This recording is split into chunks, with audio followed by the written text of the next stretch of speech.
This is Rav Keith from sunny Indonesia, trying to purify the air with some holy Torah. And it's Parshat ekev. So a short parsha thought on Rishon of this week's parsha, in honor of you, Reb George, and anyone else who's interested. Pasuk says, Vaya ekev tishma'un el mitzvotai. If you listen to my mitzvos, and then it goes on to say, v'tishmarun, and you should watch over them, v'asitem otam, and you will do them. If you really watch over and do the mitzvot, then God said He'll keep His covenant and His brit of ahava, of love, that He made with your forefathers. I was thinking last night, what's the difference between doing the mitzvot and watching over them? It seems a little bit repetitive. And perhaps the idea is that to do a mitzvah is, to do it. I have a mitzvah called tzitzit, whenever I have a four-cornered garment. So when I have a four-cornered garment, I gotta put these little strings on. But to watch over a mitzvah, it's like, imagine you have a little puppy dog, and he can't really take care of himself. He might get himself into trouble, and you're watching over him constantly because you love him so much. That's watching over the mitzvot.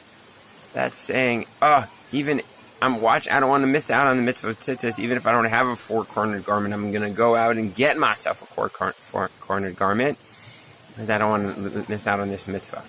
Or maybe on Shabbos. We watch over Shabbos. We don't just start Shabbos when it comes in. We bring it in 20 minutes extra, 40 minutes extra in Yerushalayim. We're bringing it out late because we don't want to watch over it. We don't want to, God forbid, mess up and violate Shabbos. So we go above and beyond because it's a relationship of love. And maybe that's why God says, if you love me, then I'll also make a relationship of love with you.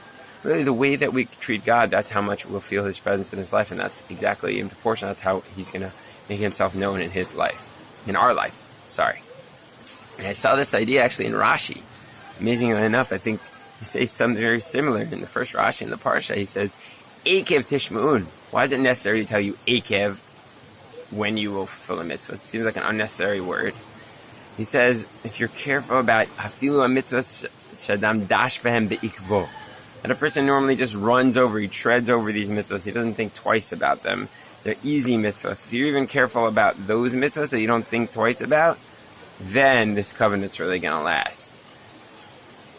What's an easy mitzvah? So I don't know, there's a lot of things that people think about, but I was thinking about bracha achrona, because that's something that comes up later in the Torah portion, which is such a logical mitzvah that after you eat a meal, you should thank God and bench. And it increases our happiness by increasing our gratitude. Such a great idea and such a basic idea. And yet so many people are lax up with it. They forget to say their benching, and they forget to say their brachat acharonot, or if they say it kind of haphazardly, myself included. And usually it's just because of bad habits.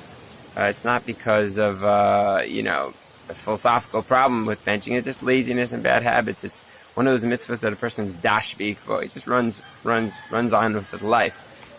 So perhaps this week's parsha, what I remind myself, and I'm going to throw it out to the whole world too, is we could be a little bit more careful to love the mitzvahs, that even those mitzvahs that we're not really so careful about this week, to do them with love, do them with extra care, and in that zchut Hashem will take care of us a little extra.